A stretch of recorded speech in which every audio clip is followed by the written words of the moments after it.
Hello बच्चों, तुम सब अच्छे हो? तुम कैसे हो? सब बढ़िया हो? अब हम गीता को आगे देखेंगे, गीता का आनंद लेंगे। तो हमने यहाँ तक पढ़ा था, उसके आगे हम पढ़ते हैं कि अर्जुन पूछते हैं। है अर्जुन उवाच अथ केन प्रयोक्तयं पापं चरित पुरुष अनिच्छनपि वाष्णेय बलादिव नियोजितः।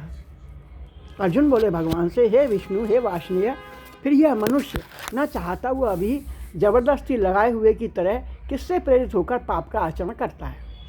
श्री भगवान उवाच, भगवान बोले, काम ऐशः क्रोधः ऐशः रजोगुण समुद्भवः महाशनो महापाप्मा विद्वे नमिह वैरिणम।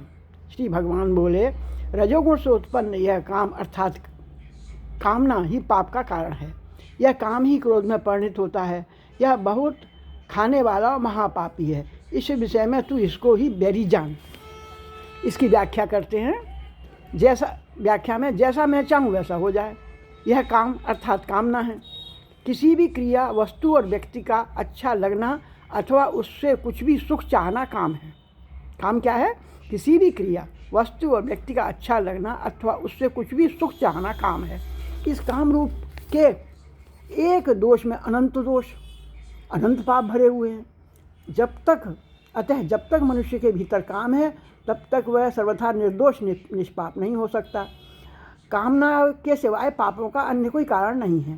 तात्पर्य है कि मनुष्य से न तो ईश्वर पाप कराता है, न भाग्य पाप कराता है, न समय पाप कराता है, न परिस्थिति पाप कराती हैं, न कलयुग पाप कराता है। प्रत्युत मनुष्य स्वयं ही अपनी इच्छा और कामना के वशीभूत होकर पाप करता है।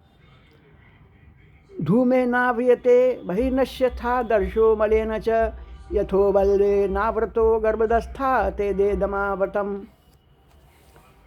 जैसे धुएं से अग्नि और मैल से दर्पण ढक जाता है, धूल से दर्पण ढका जाता है, ऐसे ही उस कामना के द्वारा यह ज्ञान भी ढक जाता है। यह अज्ञान के कारण वह ज्ञान भी ढक जाता है। आवृतम ज्ञान में तेना ज्ञानिनो नित्य वैरिणाम काम रूपेण कौन्तेय दुष्पूरेणानलेन च इंद्रियाणां मनो बुद्धिरस्याधिष्ठा मनुच्यते एतैर्विहमोहत्यतेष ज्ञानमावृत देहिनम।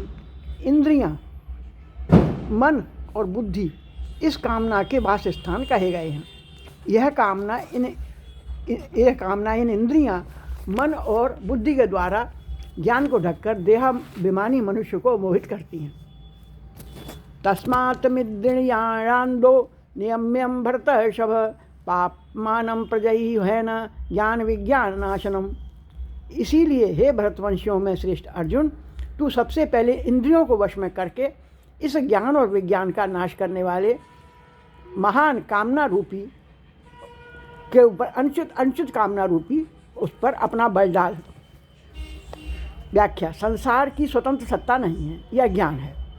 यह ज्ञान है। अगर आपको ये पता है कि संसार की स्वतंत्र सत्ता नहीं है, तो यह आपका ज्ञान है। सब कुछ भगवान ही हैं, यह विज्ञान है। काम साधक को न तो ज्ञान प्राप्त करने देता है, न विज्ञान। अब अगले श्लोक में देखते हैं। इंद्रियाणां प्राण्याहुरिन्द्रियेभ्यं परम मनसस्तु परा बुद्ध्योर्बुद्धे परमतस्तु सः एवं बुद्धे परम बुद्ध्वा सस्तभ्यात्मानमात्मना जहिं शत्रु महाबाहो कामरूप दुरासदम। इंद्रियों को स्थूल शरीर पर श्रेष्ठ सबल प्रकाशक, व्यापक तथा सूक्ष्म कहते हैं। इंद्रियों से पर मन है, मन से भी पर बुद्धि है, मतलब ऊंची। इंद्रियों से तो ऊंचा मन है और मन से भी ऊंची बुद्धि है, और जो बुद्धि से भी परे है वह इस तरह बुद्धि से पर को जानकर अपने द्वारा अपने आप को वश में करके, हे महाबाहो, मतलब तेरी बुद्धि सबसे ऊपर है, उसको अपने काम में ला, और महाबाहो, इनको अपने वश में करके तू इस काम रूप दुर्जय शत्रु को भगा ले। जब तक जड़ और चेतन के विभाग का ज्ञान नहीं होता, जड़ और चेतन के विभाग का ज्ञान नहीं होता, मतलब यह है कि संसार तो जड़ है और हम चेतन हैं, क्योंकि हम ईश्वर के अंश हैं, ऐसे समझते हैं अपन इसको। तब तक जड़ और चेतन के विभाग का ज्ञान नहीं होता, तब तक तादाम में, ठीक है ना, ज्ञान नहीं होता। तादाम में टूटने पर उस काम का स्थान प्रेम ले लेता है। काम में संसार की ओर आकर्षण होता है और प्रेम में भगवान की ओर। अब हम देखेंगे अगला अध्याय। एवं विश्वस्ते योगम प्रोक्तवान हव्यम विवस्वाद मनवे प्राह मनुरीक्षा कवे ब्रजीत। भगवान बोले मैंने इस अविनाशी योग कर्म योग को सूर्य से कहा था, फिर सूर्य ने अपने पुत्र वैवस्वत मनु से कहा और मनु ने अपने पुत्र राजा इवाक्षु से कहा।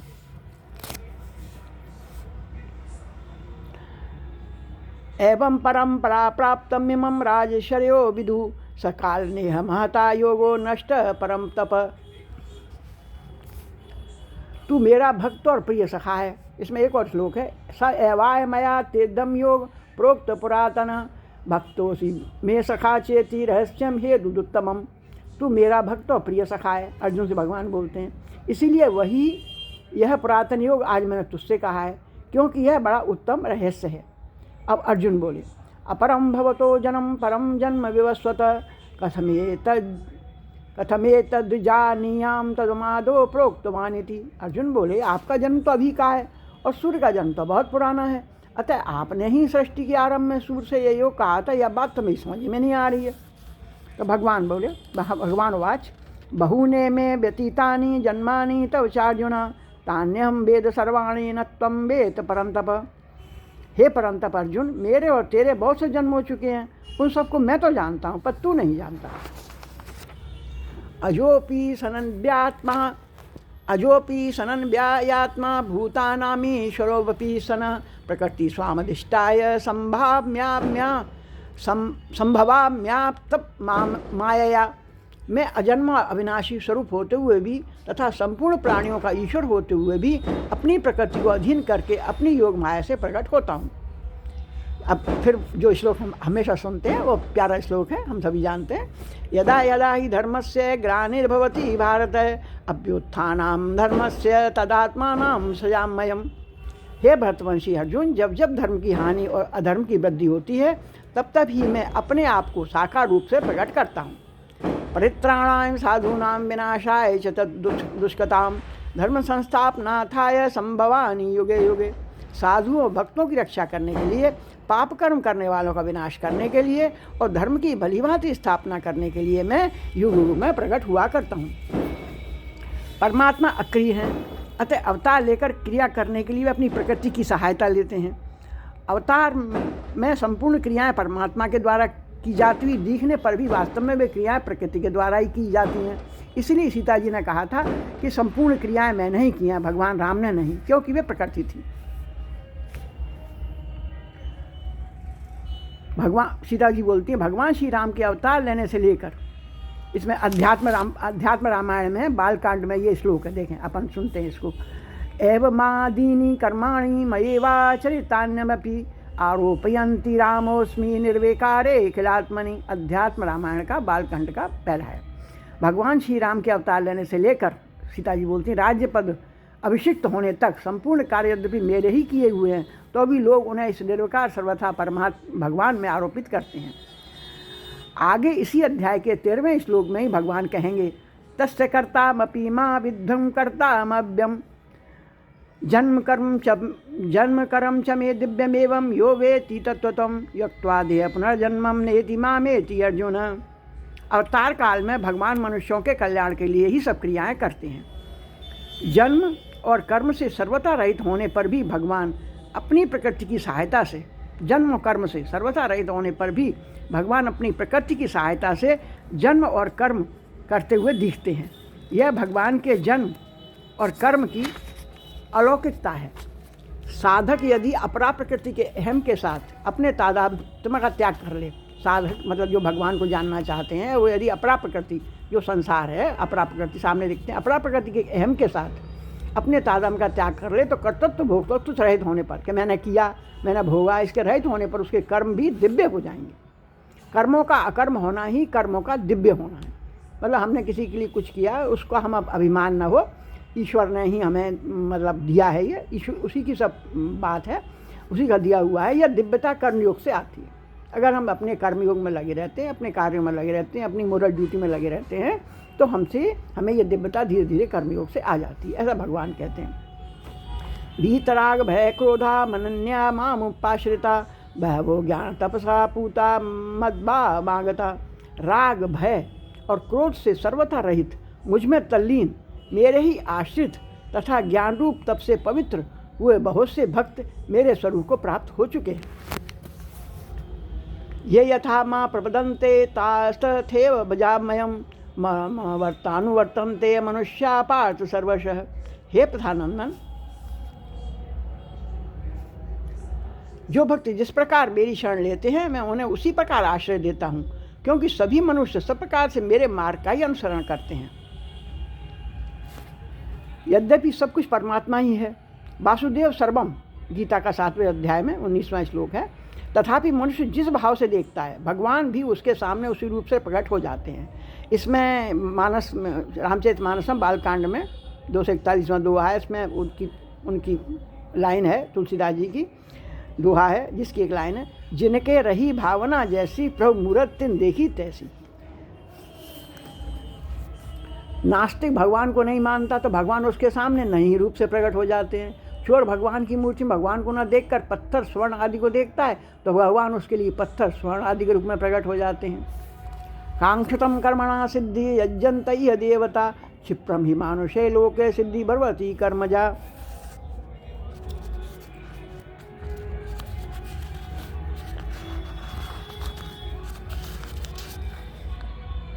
कर्मों की सिद्धि फल चाहने वाले मनुष्य देवताओं की उपासना किया करते हैं, क्योंकि इस मनुष्य लोक में कर्मों से उत्पन्न होने वाली सिद्धि जल्दी मिल जाती है। लेकिन मनुष्य लोक में काम कर्मों से होने वाली सिद्धि शीघ्र प्राप्त होती है, परंतु परिणाम में वह बंधनकारक होती है। जैसे एलोपैथिक दवा जल्दी असर करती है, परिणाम में वह शरीर के लिए हानिकारक होती है।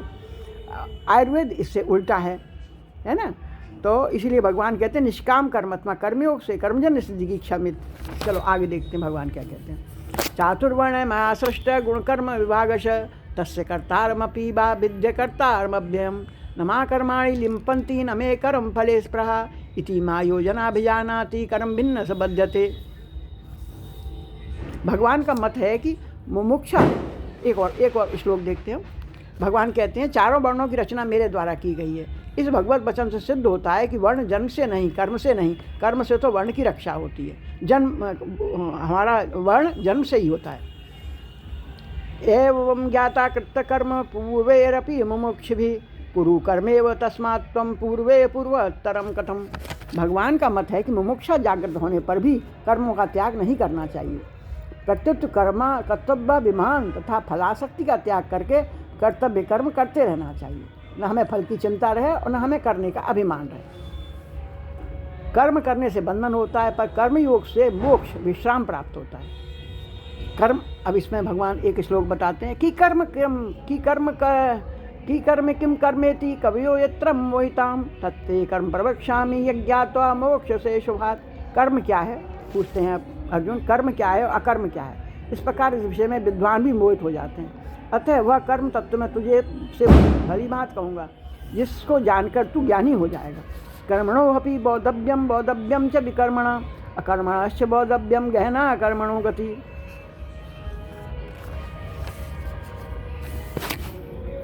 कर्म करते हुए कर्मण कर्मया पश्येद कर्मणि च कर्मय स बुद्धिमान मन्ये निन्नेषु संयुक्त कृष्ण कर्मकृत।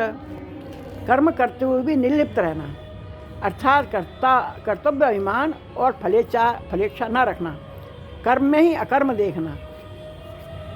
निर्लिप्त रहते हुए अर्थात फल का त्याग करके अकर्म में कर्म देखना है। अकर्म में कर्म देखना क्या है कि फलेच्छा का त्याग कर दो और उसके बाद कर्म करो। इन दोनों से ही कर्मयोग की सिद्धि होती है। यस्य सर्वे समारंभा काम संकल्प वर्जिता ज्ञानाग्नि दग्ध कर्माण तमाहु पंडित बुधा। जो कर्मयोगी कर्म करते हुए निर्लिप्त, संकल्प और कामना से रहित रहता है और निर्लिप्त रहते हुए सब कर्म करता है, वह संपूर्ण ज्ञानियों में श्रेष्ठ है। भगवान कहते हैं, क्या एक बार पढ़ते हैं अपने इसको, जो कर्मयोगी कर्म करते हुए निर्लिप्त, संकल्प और कामना से रहित रहता है, वह निर्लिप्त रहते हुए सब कर्म करता है, वह संपूर्ण ज्ञानियों में श्रेष्ठ है। त्यक्ता कर्म फलासंग नित्य तप्तो निराशय कर्म प्रवत्तोपि नैव किंचित करोति सा। जिसके भीतर कर्तव्य अभिमान और फलासक्ति है, वह कर्म न करने पर भी बंधा हुआ है, परंतु जिसके भीतर कर्तव्य, अभिमान और फलासक्ति नहीं है वह कर्म करते हुए भी मुक्त है। भगवान कहते हैं निराशीय तचिस्तात्मा तत्व सर्व परिग्रह शरीरम केवलम कर्म कुर्वन् नाप्नोति किल्बिषम्। अब बहुत अच्छी बात भगवान कहते हैं, देखो जिसका शरीर और अंतःकरण अच्छी तरह से वश में किया हुआ है, केवल शरीर निर्वाह के लिए जो कर्म किए जाएं उनसे यदि कोई पाप बन भी जाए तो वह लगता नहीं, परंतु जो मनुष्य भोग और संग्रह के लिए कर्म करता है वह पाप से बच नहीं सकता। यद्दच्छा लाभ संतुष्टो ददांती तो विमत्सर समसिद्धाव सिद्धो च कृत्वापि न विद्यते। जो कर्मयोगी फल की इच्छा के बिना अपने आप जो कुछ मिल जाए उसमें संतुष्ट रहता है और जो ईर्ष्या से रहित है, द्वंद्वों से रहित है तथा सिद्धि और असिद्धि में सम है, वह कर्म करते हुए भी उससे नहीं बनता। गतसंगस्य मुक्तस्य ज्ञानावस्थित चेतस यज्ञायाचरतः कर्म सम्मग्र प्रवील्यते। निष्काम भावपूर्वक केवल दूसरों के हित के लिए ही कर्म करना यज्ञार्थ कर्म है। अगर हमसे कोई पूछे यज्ञार्थ कर्म क्या है, कि निष्काम भाव से दूसरों के हित के लिए काम करना। यज्ञार्थ है ब्रह्मांड पर ब्रह्म हवि ब्रह्माणो ब्रह्मणा हुतम ब्रह्मे होते हुतम गंतव्य ब्रह्म कर्म समाधिना।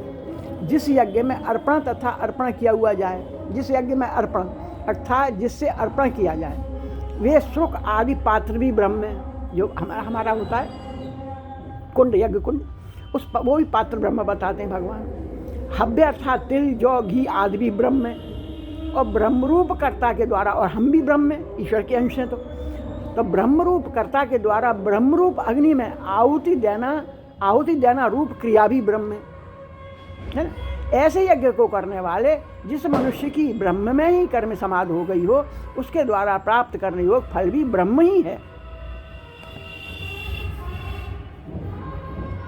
अब भगवान अपनी प्राप्ति के लिए एक बार इसको और पढ़ लेते हैं। जिस यज्ञ में अर्पण अर्थात जिससे अर्पण किया जाए, वे शुक्र आदि पात्र बर्तन भी ब्रह्म है, और हव्य पदार्थ तिल जौ घी वो भी ब्रह्म है। और ब्रह्मरूप कर्ता, हम ईश्वर के अंश हैं, तो ब्रह्मरूप कर्ता के द्वारा ब्रह्मरूप अग्नि में आहुति देना रूप क्रिया भी ब्रह्म है, वो जो हम कर रहे हैं वो भी ब्रह्म है।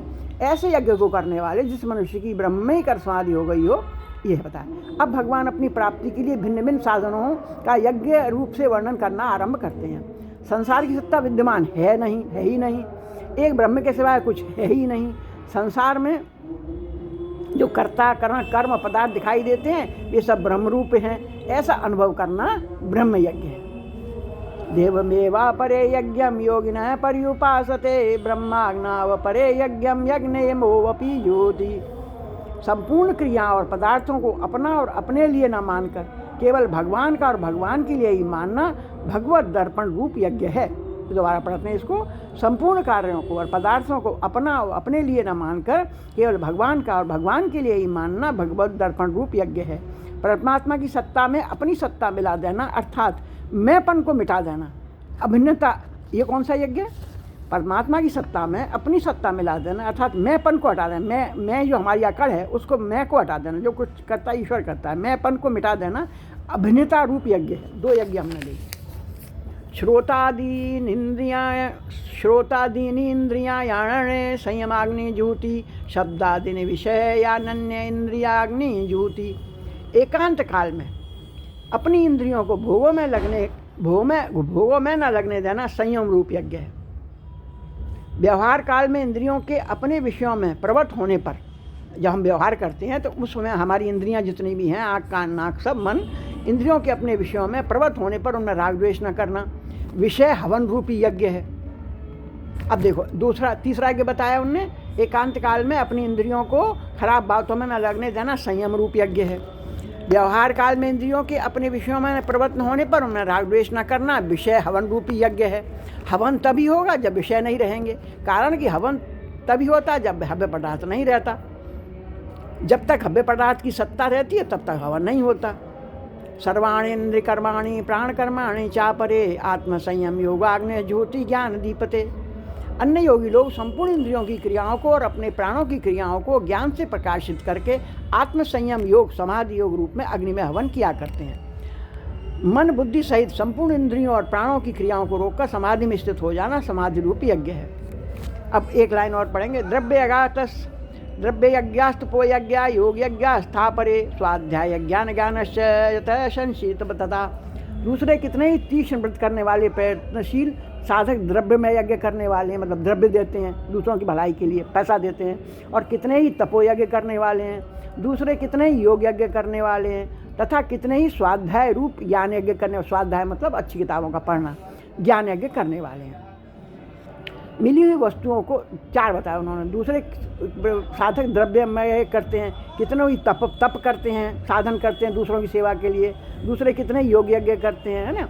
मिली हुई वस्तुओं को निष्काम भाव से दूसरों की सेवा में लगाना द्रव्य यज्ञ। अब अपन यहाँ समझ लें, मिली हुई वस्तुओं को निष्काम भाव से दूसरों की सेवा में लगाना द्रव्य यज्ञ है। स्वधर्म पालन में आने वाली कठिनाइयों को प्रसन्नता से सह लेना तपो यज्ञ है। स्वधर्म पालन में आने वाली कठिनाइयों को प्रसन्नता से सह लेना तपो यज्ञ है। मतलब हमें अपने परिवार चलाने में, समाज में हमें कठिनाइयों को दूर करके अपना काम करते हैं अगर हम सही तरीके, तपो यज्ञ है। कर्मों की सिद्धि असिद्धि में तथा अनुकूल या प्रतिकूल फल की प्राप्ति में सम रहना योग यज्ञ है। सत्य शास्त्रों का अध्ययन, मनन, नाम जप आदि करना स्वाध्याय रूपी ज्ञान यज्ञ है। हमने यहाँ तक देखा, यज्ञ की परिभाषा देखी। पुनः पुनः सबका अभिनंदन, सबको वंदन, और उन सब श्रोताओं को और उन सब ऋषियों को पुनः पुनः वंदन। हमारे व्यास मुनि के चरणों में नमन वंदन पुनः पुनः।